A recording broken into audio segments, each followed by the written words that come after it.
नमस्कार, मैं हूं दीपाली राणा। आप देख रहे हैं योर मनी, पर्सनल फाइनेंस से जुड़ा हमारा खास शो जो हर रोज हम आपके लिए लेकर आते हैं ताकि आपको सिखा सके निवेश के गुर और ये बता सके कि फाइनेंशियल प्लानिंग करना क्यों जरूरी है, क्या सही तरीका होना चाहिए, क्या होना चाहिए पहला कदम। ये तमाम बातें योर मनी आपको सिखाता है और ऑलरेडी अगर आपने इन्वेस्टमेंट्स की शुरुआत कर दी है तो उसे बेहतर कैसे बना सकते हैं, ये गुर भी आप योर मनी के जरिए सीख सकते हैं। तो आप कैसे शामिल हो सकते हैं शो में, सबसे पहले तो वो तरीका नोट कर लीजिए, उसके बाद आज के मेहमान से भी आपको मिलवाएंगे और आपके सवालों को भी करेंगे शामिल। 704-522-0000 ये हमारा नंबर है व्हाट्सएप का, और साथ ही ईमेल आप कीजिए yourmoney@nw18.com। हैशटैग आस्क आवाज योरमनी लिखकर भी आप अपने सवाल हम तक पहुंचा सकते हैं फेसबुक ट्विटर के माध्यम से CNBC आवाज के हैंडल पर जाकर। तो ये तमाम सोर्सेज है जिसके थ्रू आप कनेक्ट कर सकते हैं योरमनी के साथ। और आज आपके सभी सवालों को आंसर करने के लिए खास मेहमान हमारे साथ मौजूद रहेंगे। आपके जो तमाम सवाल हैं उनको आंसर करने के लिए प्रवीण वाजपेयी हमारे साथ है, जो कि फाउंडर है फिनफिक्स रिसर्च एंड एनालिटिक्स की। प्रवीण नमस्कार, स्वागत है आपका। और क्वेरीज हम लेंगे, लेकिन उससे पहले आज बात करते हैं डाइवर्सिफिकेशन की, बैलेंस पोर्टफोलियो की, क्या सही तरीका होना चाहिए एसेट एलोकेशन का। ये टॉपिक ना सिर्फ बिगनर्स के लिए फायदेमंद है बल्कि जो ऑलरेडी इन्वेस्टमेंट्स कर रहे हैं उनके लिए भी जरूरी है ताकि वो अपने पोर्टफोलियो को बेहतर बना सके, क्योंकि शो की ड्यूरेशन लिमिटेड होती है, हम ज्यादा सवाल भी नहीं ले पाते हैं। तो इसीलिए हम हर रोज एक टॉपिक ऐसा पिक करते हैं ताकि हम म्यूचुअल फंड इन्वेस्टमेंट से जुड़ी एजुकेशन भी लेंड कर सके हमारे व्यूअर्स को। तो बैलेंस पोर्टफोलियो के बारे में बताइए, क्या सही तरीका है बैलेंस पोर्टफोलियो बनाने का, किस तरीके के फंड्स मिलाकर हम बैलेंस पोर्टफोलियो बना लेते हैं, क्योंकि अब इतनी सारी कैटेगरीज है प्रवीण मार्केट में, इतना कंफ्यूजन होता है। हाइब्रिड फंड्स आपके पास है जो ऑल टुगेदर इक्विटी और डेट का बैलेंस है, बैलेंस फंड्स है जिन्हें हम कहते हैं कि वो आपके पोर्टफोलियो को बैलेंस लेंड करते हैं, रिस्क कम होता है। तो बहुत कंफ्यूजन भी होता है बिगनर्स को। तो प्लीज बताइए बैलेंस पोर्टफोलियो की सही डेफिनेशन क्या है।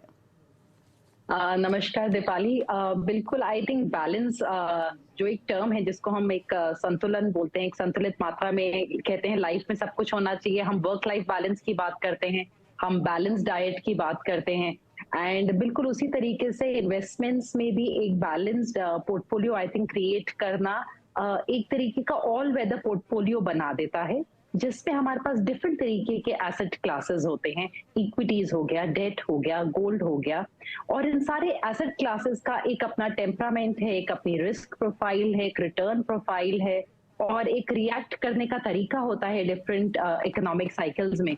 इन सारी डिफरेंट एसेट क्लासेस को जोड़ के हम एक बैलेंस्ड पोर्टफोलियो बनाते हैं। एंड एक जो हम बहुत ब्रॉडर डेफिनेशन की बात करें अगर दीपाली, तो वहां पे हम बहुत सिंपलिस्टिक तरीके से ये बोल सकते हैं कि एक बैलेंस्ड पोर्टफोलियो में आपके पास एक ग्रोथ एसेट भी होना चाहिए।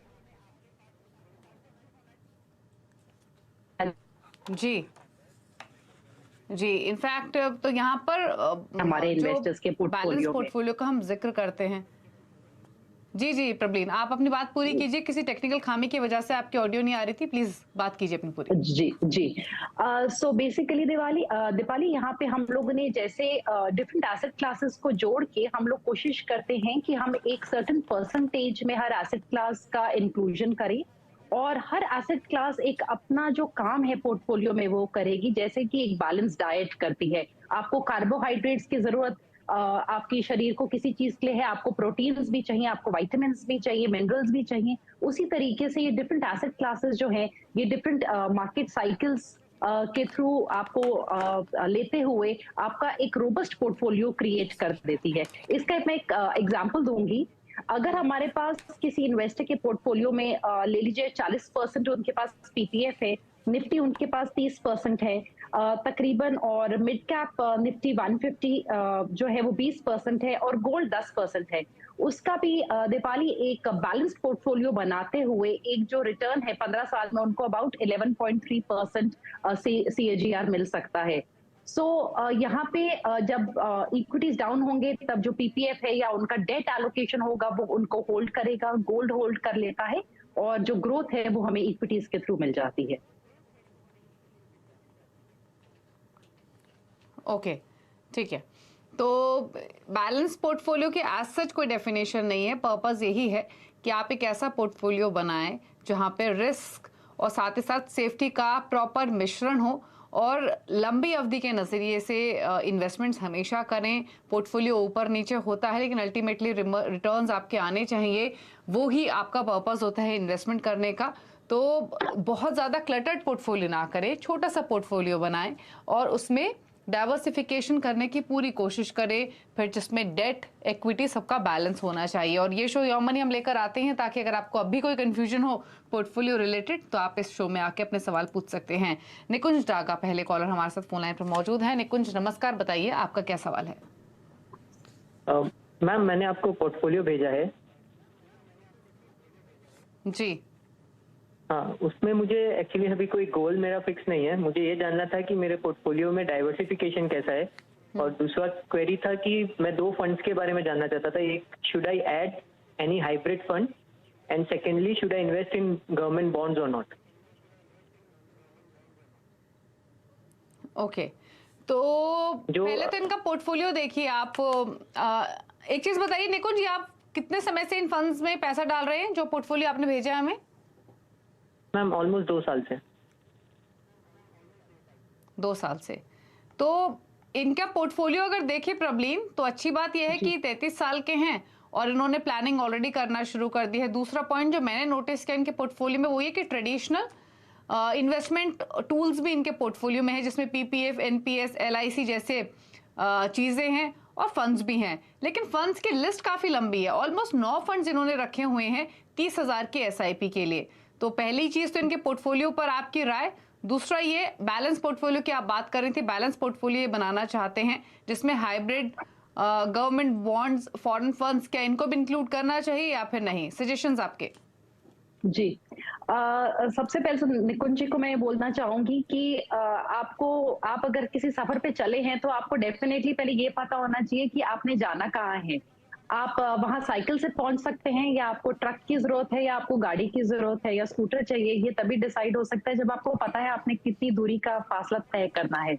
सो I think setting your goal is the first step, और वो बहुत इंपॉर्टेंट है। अगर आपकी हमने बैलेंस्ड पोर्टफोलियो हो या आपके एसेट एलोकेशन, सारी चीजों को समझने के लिए और एक सही तरीके से पोर्टफोलियो को क्रिएट करने के लिए।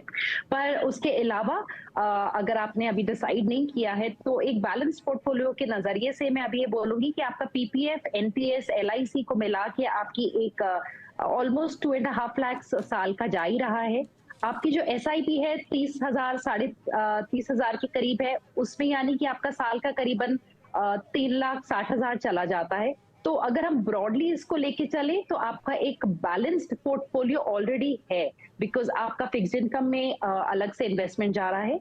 एनपीएस का आपने मेंशन नहीं किया है कि कौन सा प्लान है। अगर वहां पे ज्यादा इक्विटी ओरिएंटेड है तो फिर आपका इक्विटी का कोर्स रुझान, मतलब ओवरऑल पोर्टफोलियो में एलोकेशन इंक्रीज हो जाता है। बट अगर हम उसको एक बैलेंस्ड ही लेके चले कि आपका उसमें गवर्नमेंट सिक्योरिटीज वाला भी एलोकेशन है, तो इस टाइम पे आपका पोर्टफोलियो अबाउट 60-40 के एलोकेशन पे ऑलरेडी है। 60 इन equities and 40 towards fixed income. इसके अलावा निकुंज जी का जो मुझे पोर्टफोलियो है, जहां मुझे 2 चीजें मैं डेफिनेटली सजेस्ट करना चाहूंगी। इनके पास 2 ईएलएसएस फंड है, क्योंकि इनके पास पीपीएफ है, एनपीएस है, एलआईसी है, तो ये सब मिला के इनका एटीसी ऑलरेडी पूरा हो जाता है। तो ईएलएसएस की यहाँ पे इनको जरूरत नहीं है। और इसके अलावा इनका जो ओवरलैप है वो भी थोड़ा ज्यादा है। एक इनके पास लार्ज कैप फंड है, इसके अलावा दीपाली इनके पास निफ्टी 50 भी है, तो वो भी लार्ज कैप हो गया। और ऑफकोर्स जो टैक्स सेवर है, मेरा टैक्स सेवर, वो भी लार्ज कैप ओरिएंटेड है। तो आई थिंक टैक्स सेवर को कम करने से भी आपका एक लार्ज कैप एलोकेशन थोड़ा रिड्यूस होगा, और आप निफ्टी 50 में ही अपना लार्ज कैप एलोकेशन रख लीजिए निपॉन लार्ज कैप की जगह।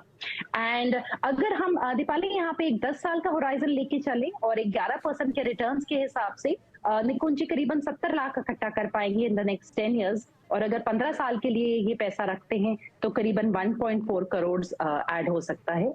हाइब्रिड फंड की जरूरत नहीं है अगर ये लॉन्ग टर्म पोर्टफोलियो है।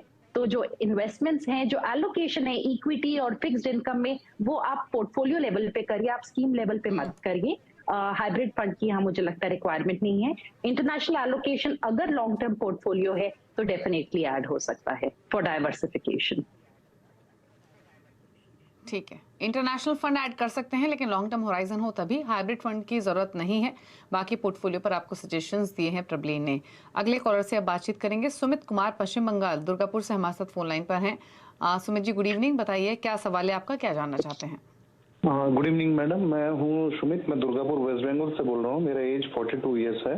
अभी मैं सही एक है। साल हुआ मैं I have started investing in SIP, जहाँ पे मेरा 32,000 का पर मंथ का SIP चलता है for last 1 year doing this, and I am planning to do more 18,000 SIP। मेरा जो होराइजन है वो नेक्स्ट 15 to 18 ईयर्स है, with the retirement corpus having around 5 crore. So can you please, मैं कुछ अभी मेरा जो एग्जिस्टिंग SIP चल रहा है, मैं कुछ वो बता सकता हूँ। इसके साथ कुछ 18,000 का जो फर्दर करने वाला हूँ, उसमें कुछ सजेशन अगर मिल जाता है तो हैविंग ए गुड पोर्टफोलियो हो सकता है। ठीक है। अगर सजेस्ट करे कुछ अच्छा। आप कब से कर रहे हैं इन फंड्स में, जहां पर आपके ऑलरेडी 32,500 की SIP चल रही है? इसको कितना टाइम हो गया है? ये 1 साल से चल रहा है, लास्ट 1 ईयर 1 मंथ। ओके, तो रिसेंटली आपने ये पोर्टफोलियो क्रिएट किया है, बट 12 फंड्स हैं इनके पास। प्रबलीन, क्या इतने फंड्स की जरूरत है? और दूसरा, ये जो 18,000 ये एडिशनल SIP में डालना चाहते हैं, उसके लिए भी इन्होंने 6 फंड्स और चुने हैं। तो अगर हम इस कॉम्बिनेशन को देख लेंगे तो फिर इनके फंड्स की जो काउंट है वो मतलब ऑलमोस्ट 20 फंड्स हो जाएंगे। तो बताइए, इनके एग्जिस्टिंग पोर्टफोलियो, इन्होंने जो फर्दर पोर्टफोलियो की प्लानिंग की है, उस पर कमेंट्स और इनका गोल। जी, सुमित जी का 42 इयर्स में इन्वेस्टमेंट कर रहे हैं, अमाउंट बहुत अच्छा है। दीपाली जी, इनका जो अपनी SIP का है, पर इस टाइम पे अगर मैं बैलेंस पोर्टफोलियो की एक डेफिनेशन, जब हम एसेट एलोकेशन की बात करते हैं, उस हिसाब से बोलूं तो जब हम खाना खाते हैं तो हम एक दाल, एक सब्जी, रोटी, चावल खाते हैं, डिफरेंट चीजें। इस टाइम के इनका पोर्टफोलियो ऐसे बन रहा है कि हम 3 तरीके की दाल और 2 तरीके की अलग चपाती रख रहे हैं अपने पोर्टफोलियो में। यानी कि अगर आपने सादा दही खाया है या एक तरफ रायता भी रख लिया है, तो उससे सिर्फ आपके पोर्टफोलियो में, आपकी थाली में क्लटर बढ़ने वाला है। जो आपको चीजें वहां से मिल रही हैं वो डुप्लीकेट होने वाली हैं। और आपके पोर्टफोलियो का सेम हाल है इस टाइम पे। आपके पास जो 12 फंड्स हैं बहुत ज्यादा हैं इस टाइम पे, इसलिए जो न्यू एलोकेशंस है अभी तो इनको बिल्कुल आप अभी ध्यान में मत रखिए, बिल्कुल साइड में रखिए। पहले अपने पोर्टफोलियो को थोड़ा सा रिड्यूस करिए साइज में। और सारे ही एक्टिव फंड्स हैं।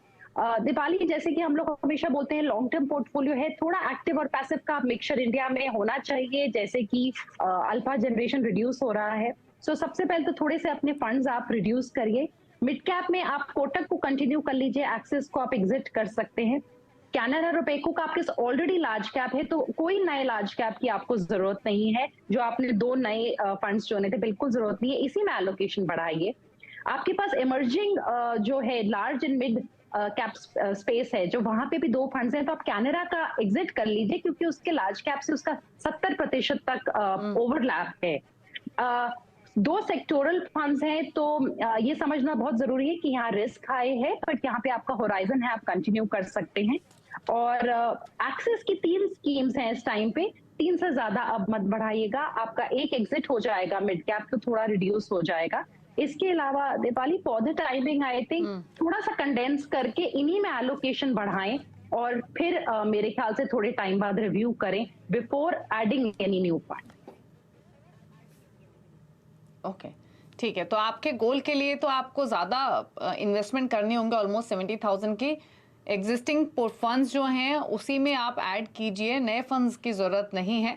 और थोड़े से स्कीम्स कम करने का भी सजेशन आपको दिया गया है। फर्दर आप रिव्यू कर सकते हैं इसी शो में आकर अपने पोर्टफोलियो को लेकर। रुक रहे हैं एक ब्रेक के लिए। प्रबलीन हमारे साथ बनी हुई हैं, लौटेंगे, कुछ और क्वेरीज को ऐड करेंगे शो में, जल्द वापस आते हैं।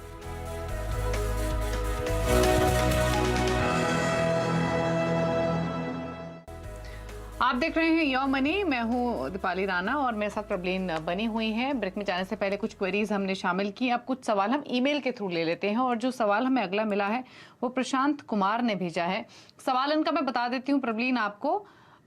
इनकी उम्र 35 साल है और इन्होंने जो इन्वेस्टमेंट स्टार्ट की हैं वो 5 फंड्स के साथ की हैं। HDFC बैलेंस्ड एडवांटेज फंड 2000 की SIP है, SBI फ्लेक्सी कैप में 2000, axis long term equity 2000, Nippon India small cap में 5000 और निपॉन का ही इंडिया फोकस्ड इक्विटी फंड है जिसमें 5000 की ये SIP कर रहे हैं।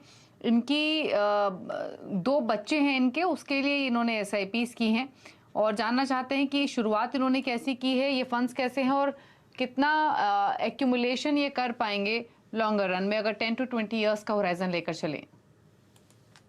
जी दीपाली, SIP अभी 16,000 की है इनका, और अगर हम लोग इसको ये कंटिन्यू करते हैं इसी को, तो ये करीबन 15 साल में एक 72 लाख का पोर्टफोलियो क्रिएट कर सकते हैं अपने लिए, कॉर्पस जमा कर लेंगे, और 20 साल में करीबन 1.3 करोड़ का 11% के रिटर्न्स पे अगर हम कैलकुलेट करें।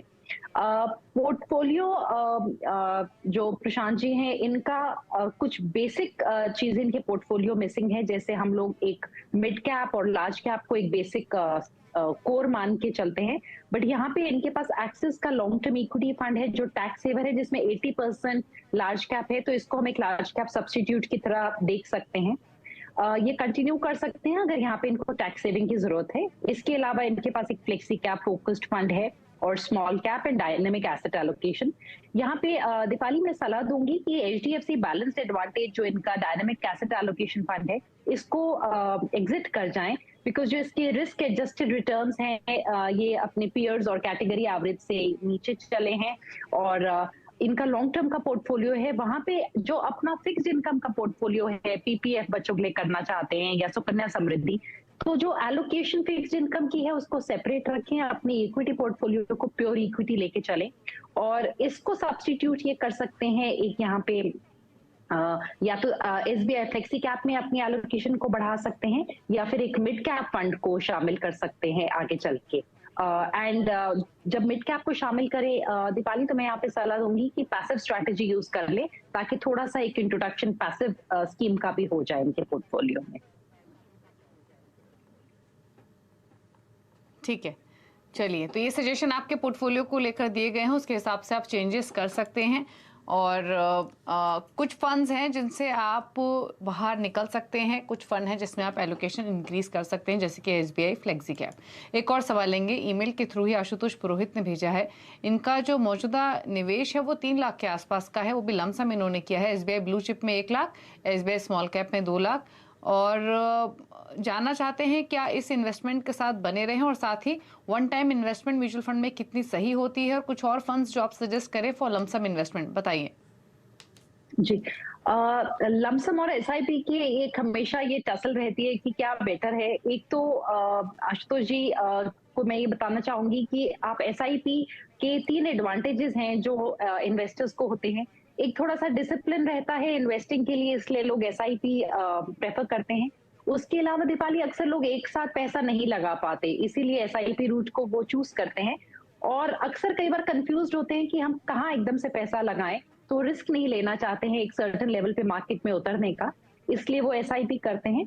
अगर आशुतोष जी के पास लमसम है तो डेफिनेटली लमसम इन्वेस्टमेंट कर सकते हैं, और STP रूट को चुन सकते हैं कि एक लिक्विड फंड में डाल के आप मार्केट्स में धीरे धीरे अपना इन्वेस्टमेंट करें, या लमसम में भी कर सकते हैं डायरेक्टली अगर आपका लॉन्ग टर्म का इन्वेस्टमेंट होराइजन है।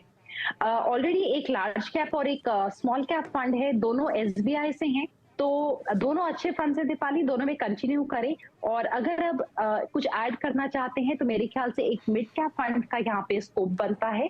उसके अलावा एक मल्टी कैप फंड को देख सकते हैं, पर मेरे ख्याल से इस टाइम पे अगर एक ही फंड है तो फिर एक मिड कैप का वो अपने पोर्टफोलियो में इंट्रोड्यूस करें, एंड मेरे ख्याल से उससे उनका एक पोर्टफोलियो कंप्लीट हो जाएगा एक इक्विटी पॉइंट ऑफ व्यू से, जो एलोकेशंस के पॉइंट ऑफ व्यू से। ओके, चलिए, तो ये सजेशन आपको आपके पोर्टफोलियो पर दिए गए हैं, लेकिन फटाफट से प्रबलिन के टॉप फंड्स ही पूछ लेते हैं कि उनकी टॉप चॉइसेस क्या है बिगनर्स के लिए। तो बताइए कौन से फंड्स हैं आपके रेडार पर प्रबलिन? जी दीपाली, मैंने डिफरेंट कैटेगरी से कुछ पिक किया है।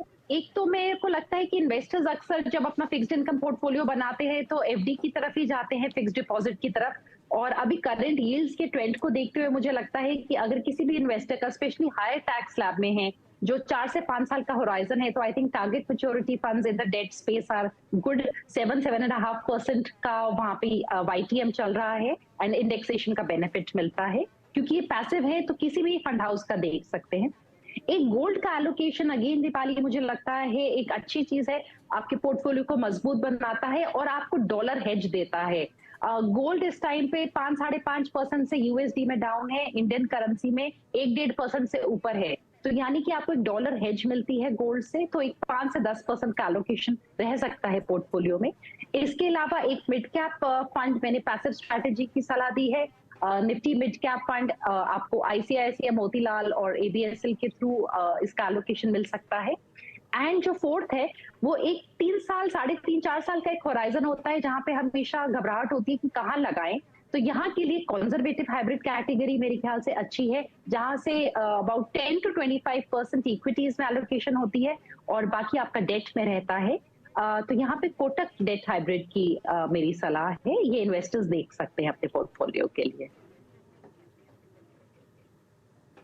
ओके तो target maturity funds, Nifty mid cap 150 index, Kotak debt hybrid fund, gold bonds, ये एक डाइवर्सिफाइड और अलग अलग कैटेगरीज इन्वेस्टमेंट की जिनके साथ आप पोर्टफोलियो क्रिएट कर रहे हैं तो जा सकते हैं। शुक्रिया प्रबलीन, आप शो में आई, सभी क्वेरीज को आंसर किया, साथ ही हमारे व्यूअर्स को बताया किन फंड्स के साथ वो इन्वेस्टमेंट्स की शुरुआत कर सकते हैं। Thank you for being on the show. इसी के साथ योर मनी में इतना ही। नमस्कार।